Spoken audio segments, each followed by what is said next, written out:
ഇതിനകത്ത് വേറൊന്നുമില്ല. നമ്മളെല്ലാവരും പെരുവിയേറ്റം പറഞ്ഞൊരു സംഭവം. നമ്മൾ പണ്ടെപ്പോഴും പറയുന്നൊരു കാര്യം, നമ്മൾ ജയിക്കുമോ, നമ്മുടെ വോട്ട് പാഴാവണോ? ഇന്നത് മാറി.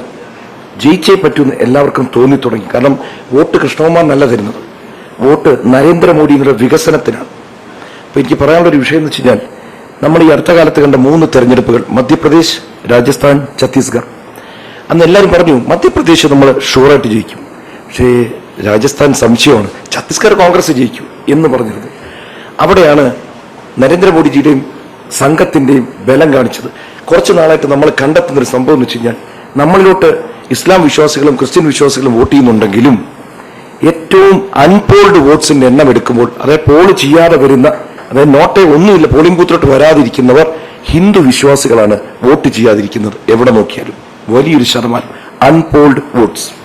ഇത്തവണ അതുകൊണ്ട് സംഘത്തിന് ചാർജ് അവിടെ കൊടുത്തത് താഴെ തട്ടിൽ ബൂത്ത് തലത്തിൽ 5ഉം 6ഉം 7ഉം 10ഉം തവണ വീടുകളിൽ പോയി വോട്ടിന്റെ ഷെയർ വർദ്ധിപ്പിക്കുക. കാരണം ബാക്കി എല്ലാവരും എല്ലാ മതസ്ഥരും വോട്ട് ചെയ്യുന്നു, ഹിന്ദു മതസ്ഥർ വോട്ട് കുറച്ചാണ് വോട്ട് ചെയ്യുന്നത്. വോട്ട് ഷെയർ കൂടിയപ്പോൾ എന്ത് പറ്റി? ഛത്തീസ്ഗഡിന് കൈ വന്നു. എന്താ കുഴപ്പം? നമ്മുടെ ആൾക്കാർ വിശ്വാസികൾ വോട്ട് ചെയ്യുന്നില്ലായിരുന്നു. അതുകൊണ്ട് ഇവിടെയും അതൊരു വലിയ ഘടകം തന്നെയാണ്. ഞാൻ തിരുവനന്തപുരത്ത് നിന്നപ്പോൾ ഏകദേശം 16-17% അൺപോൾഡ് വോട്ട്സ് നമ്മുടെ ആളുകളാണ് ചെയ്യാത്തത്. അവർ പറയുന്നത് വെയിലായിരുന്നു, മഴയായിരുന്നു, എന്തിനു വോട്ട് ചെയ്യണം, ഇങ്ങനെ 100 കാരണങ്ങളാണ്. നമ്മൾ മനസ്സിലാക്കണം.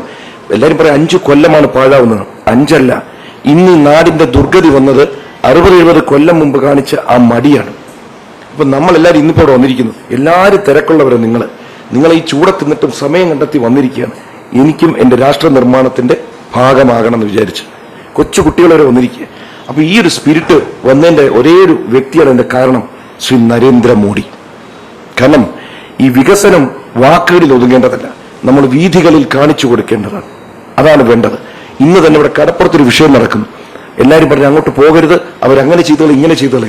ഒന്നുമില്ല, നമുക്കൊരു പോലീസോ പട്ടാളമോ ഇല്ലാതെ നമ്മളവിടെ ചെല്ലുന്നു, അവരവരുടെ വിഷമം പറയുന്നു, കേട്ടുകൊണ്ടിരുന്നു. കുറച്ചു കഴിഞ്ഞപ്പോൾ അവർ തന്നെ ഭക്ഷണം തരുന്നു, അവർ തന്നെ കൊണ്ടു നടക്കുന്നു. കാരണം നമ്മൾ മനസ്സിലാക്കേണ്ടത്, പൊതു സ്ഥലങ്ങളിൽ ചെല്ലുമ്പോൾ അവരുടെ കാര്യങ്ങളിൽ ഒരു ഇടപെടൽ നടത്താൻ നമ്മൾ ശ്രമം നടത്തുക, അവരുടെ തോളിൽ കൈയിടുക, അവരുടെ കൂടെ കുറച്ചു നേരം സഞ്ചരിക്കുക. കാരണം ശരിയല്ലേ അവർ പറയുന്നത്, വീട് നഷ്ടപ്പെട്ടിരിക്കുന്നു, പെൺമക്കളും കൊച്ചുകുട്ടികളുണ്ട്, ഈ കുട്ടികളെ രാത്രി പുറത്ത് കിടത്തുക. നമ്മൾ ആലോചിക്കൂ, നമ്മുടെ മക്കളെ ഒരു രാത്രി പുറത്ത് കിടത്താൻ നമ്മൾ അനുവദിക്കൂ? എന്തിനാ? ഞാനൊരു പിതാവാണ്, പിതാക്കന്മാരെ മാതാപിതാക്കളായിക്കട്ടെ, മാതാപിതാക്കള് മക്കള് രാത്രി വരാൻ വൈകിയാൽ പോലും ആദിയാണ്. അതെല്ലാവരും, ഞാൻ കൂളാണെന്ന് പറഞ്ഞാലും അതൊരു വിഷയം തന്നെയാണ്. അപ്പൊ നമ്മൾ ഒറ്റ കാര്യം മനസ്സിലാക്കുക, ഈ വരുന്ന ദിവസങ്ങളിൽ ജനനന്മയ്ക്കായിട്ട് നമുക്ക് എന്ത് ചെയ്യാം? നരേന്ദ്രമോദി അദ്ദേഹം പറയുന്നത്, നിങ്ങൾ 1 മണിക്കൂർ വർക്ക് ചെയ്താൽ ഞാൻ 2 മണിക്കൂർ വർക്ക് ചെയ്യും. അപ്പൊ നമ്മൾ അദ്ദേഹത്തിന് പറയുന്നത്, അദ്ദേഹം കുറച്ചു നേരം റെസ്റ്റ് ചെയ്യും, ഞങ്ങൾ ബാക്കി സമയം വർക്ക് ചെയ്യാം. നമ്മളെക്കാൾ മുതിർന്നൊരു വ്യക്തിയാണ്, പ്രായമുള്ള വ്യക്തിയാണ്, ഇന്ത്യ മുഴുവൻ സഞ്ചരിക്കുകയാണ്, ഒരു നേരം പോലും വിശ്രമിക്കാതെ. ഒറ്റ ഒരു വിനീതമായ ഒരേ ഒരു അഭിപ്രായം, നമുക്ക് വലിയൊരു ഓളം സംഭവിച്ചിരിക്കുകയാണ്. അതിന് പല കാരണങ്ങളുണ്ട്. ഒന്ന്, നരേന്ദ്രമോദിജി. അതിന് പുറമെ ലോക്കലി ചില കോളേജൊക്കെ ചെല്ലുമ്പോൾ ചില പ്രശ്നങ്ങൾ ഉണ്ടാകുന്നത് കൊണ്ട് അവരായിട്ട് നമ്മളെ സഹായിക്കുന്നുണ്ട്. നല്ലൊരു അവസ്ഥ നമ്മുടെ മുമ്പിൽ വന്നിരിക്കുന്നു.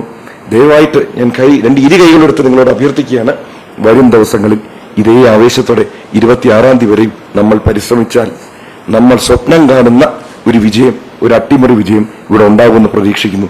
ഒരിക്കൽ കൂടി ഈ ഇത്രയും സമയം നമുക്ക് വേണ്ടി, എനിക്ക് വേണ്ടി ചെലവാക്കിയ, ഒപ്പം രവിയേട്ടന് ഇടയ്ക്കൊരു സർജറി കഴിഞ്ഞ് യാത്ര ചെയ്യാൻ പാടില്ല എല്ലാം പറഞ്ഞിരിക്കുന്ന ഒരു സമയത്താണ് ഇന്ന് ഇവിടെ വന്നിരിക്കുന്നു. ഇവിടെ മാത്രമല്ല, കേരളം ഒന്നടങ്കം സഞ്ചരിക്കുക. എൻ്റെ ഐറ്റിനറി ഇരിപ്പുണ്ട് ചേട്ടൻ്റെ എല്ലാ കാര്യങ്ങളും.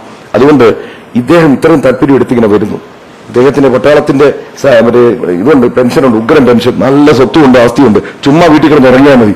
ഇല്ല, ഞാൻ വെയിൽ കൊള്ളുന്നും പറഞ്ഞ് ഇറങ്ങിയിരിക്കുക. അപ്പൊ പിന്നെ നമുക്ക് ഇറങ്ങാതിരിക്കാൻ പറ്റുമോ? ഒന്നാമത് പട്ടാളം ഓർഡർ ഇട്ട് കളയും, വെടിവെച്ച് കളയും. പക്ഷെ എനിക്ക് വളരെ പ്രിയപ്പെട്ടൊരു വ്യക്തിയാണ്. കാരണം എനിക്ക് ചേട്ടനൊക്കെ ഞാൻ ആദ്യം മെസ്സേജ് അയച്ചു, ചേട്ടാ ദേശീയതയിലോട്ട് വന്നിട്ട് അതിയായ അഭിമാനവും സന്തോഷവും. അതുകൊണ്ട് കൂടുതൽ നീട്ടുന്നില്ല. ഡോക്ടർ പറഞ്ഞിരിക്കുന്ന 2 ദിവസം വാടയ്ക്കാൻ. ഭാര്യയും പറയുന്നുണ്ട്, നിങ്ങൾ അധിക ഓവർ സംസാരമാണ്. പക്ഷേ സംസാരമാണ്, അതുപോലെ ആൾക്കാരുടെ കൂടെ ഇടപഴകുന്നതാണ് എന്റെ ഊർജം.